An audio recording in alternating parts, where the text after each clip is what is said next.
Aïcha Issadounen, qui était caissière d'un carrefour de Seine-Saint-Denis, est morte du coronavirus. Elle avait 52 ans. On ne sait évidemment pas forcément dans quel cadre est-ce qu'elle a contracté le virus, mais le fait d'exposer comme ça tous ceux qui doivent travailler et souvent les plus modestes, est-ce qu'il n'y avait pas d'autres solutions? Est-ce qu'il y a des aides supplémentaires que vous allez leur apporter? On a quand même le sentiment que ça crée une nouvelle inégalité ou que ça réveille des inégalités assez criantes entre ceux qui peuvent télétravailler, qui sont la plupart du temps les cadres, et ceux qui sont contraints d'aller travailler et qui ont souvent des revenus les plus modestes. D'abord, ce décès d'Aïcha, ça a été un choc pour toute la grande distribution.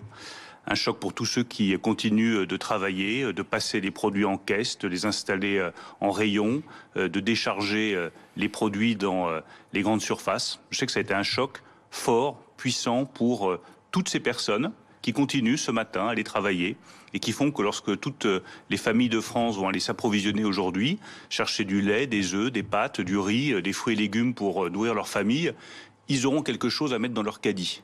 C'est parce que derrière, il y a toute une chaîne humaine qui continue à aller travailler courageusement en se disant que leur activité est essentielle. Et moi, je veux leur dire ce matin, oui, votre activité est essentielle. Je veux dire aux caissières et aux caissiers, à ceux qui mettent en rayon, à ceux qui déchargent les produits, à ceux qui font les stocks, aux caristes, oui, votre activité est absolument essentielle pour que le pays continue à vivre et à vivre dignement.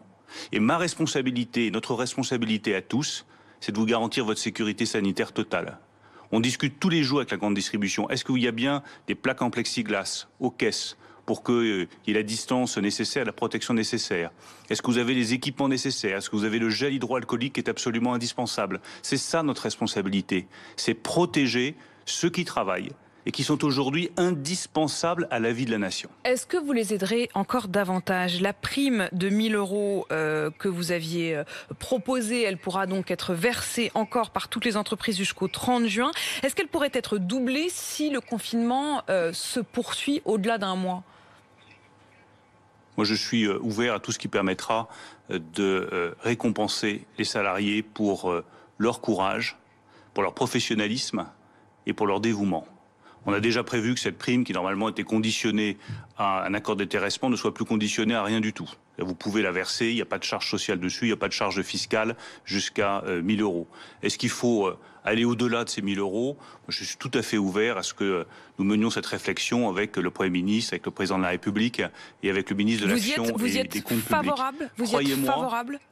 Mais moi, je suis favorable à ce qu'on récompense à la fois par notre respect, par notre considération, et c'est peut-être le plus important, mais aussi sous forme salariale et sous forme des récompenses monétaires, tous ceux qui aujourd'hui nous permettent de vivre normalement. Donc on peut imaginer un doublement de cette prime. Qu'aujourd'hui il y a des millions de Français, mais je ne sais pas si ce sera un doublement, je ne sais pas si ce sera une simple augmentation, je dis juste, reconnaissons ce que nous devons à tous ceux qui travaillent.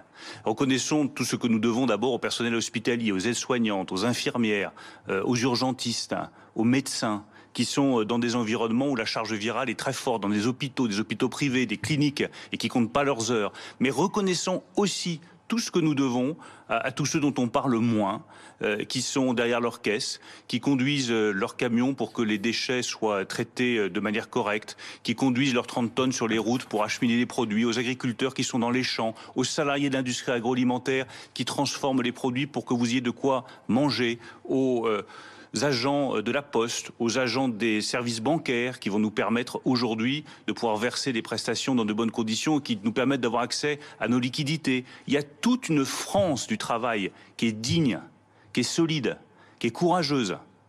Eh bien, elle mérite non seulement notre respect, mais aussi de la récompense.